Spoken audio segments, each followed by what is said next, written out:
Have you ever found yourself humming to a song you initially disliked, or finding yourself suddenly warming up to a brand that you once ignored?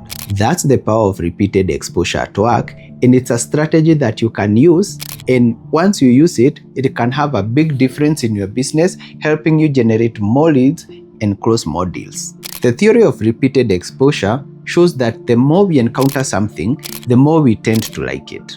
This explains why catchy songs get stuck in our heads after hearing them over and over again. And this happens even though initially we may not have loved that song. This theory also explains why we begin to notice and prefer certain brands that consistently advertise. In real estate, this theory plays a very big role. When a potential buyer sees the same property listing multiple times, whether they are seeing this on social media, property brochures, or in email marketing, they become more familiar with it and are more likely to develop a preference for it. This familiarity builds trust and comfort, making potential leads more open to considering a purchase. To apply the theory of repeated exposure, here is what you can do.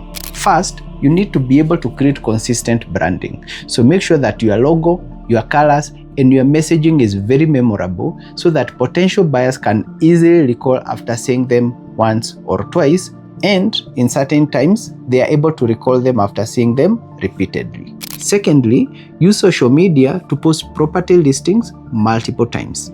And as you do this, make sure you're engaging with your audience through email marketing to stay top of mind. The more frequently people are seeing your platform by using whether it's social media, email marketing, or running ads, the more they see your listing, the more likely they are to consider them. Additionally, make sure you are offering multiple touch points with your consumers, whether it's through emails or social media, or even if you are talking to them in person through calls or through SMSs, make sure you are doing this. And when you do, it's going to make sure to keep your properties in front of potential buyers in different ways. What will happen is, by strategically increasing exposure to your listings, you are making them more noticeable, more memorable, and when you do this, you are boosting the likelihood of a sale. And remember, if you don't have time to reach out to your customers across all these different platforms, make all these materials, reach out to us so that we can work with you to craft a social media marketing strategy so that it keeps you repeatedly in the face and minds of consumers. And when you do this, you'll build a stronger brand. And when these people are ready to sell or ready to buy, they'll think of you first.